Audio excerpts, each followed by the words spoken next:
হাদি ভাইয়ের সাথে আমার কথা হয়েছে, দেখা হয়েছে। আমি তাকে বোঝানোর চেষ্টা করেছি। হাদি ভাইকে অফিসে গিয়েও আমি আধা ঘন্টা বুঝিয়েছি যে ভাই আপনি একটু সাবধান থাকেন, আপনার উপর আক্রমণ হতে পারে। ধন্যবাদ ভাই আপনাকে। আমার পরিচয়টা হলো, আমি শামীম হাসান, আমি সাবেক পুলিশ কর্মচারী। আমি সোর্স মেনটেন করতে পারি, এটা আমার দক্ষতা।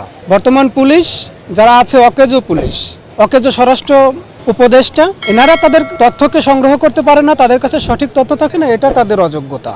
আপনারা দেখেছেন গোপালগঞ্জে এনসিপিকে গোপালগঞ্জের মতো জায়গায় থেকে তারা সেফ এক্সিট নিয়ে চলে আসছে। হাদি ভাইয়ের সাথে আমার কথা হয়েছে, দেখা হয়েছে। আমি তাকে বোঝানোর চেষ্টা করেছি। হাদি ভাইকে অফিসে গিয়েও আমি আধা ঘন্টা বুঝিয়েছি যে ভাই আপনি একটু সাবধান থাকেন, আপনার উপর আক্রমণ হতে পারে। যেহেতু আপনারা জানেন যে আওয়ামী লীগ একটা কর্মসূচি দিয়েছে, আজকে তাদের জুমার নামাজ পরে মশাল মিছিল ছিল, আগামীকাল লকডাউন আছে। তো আসলে ফ্যাসিস্টরা কি বেছে নিবে? যখন রাস্তায় তারা দাঁড়াতে না পারবে, তারা আসলে গুপ্ত হামলাটাকে বেছে নিবে। আপনারা শেখ হাসিনার একটা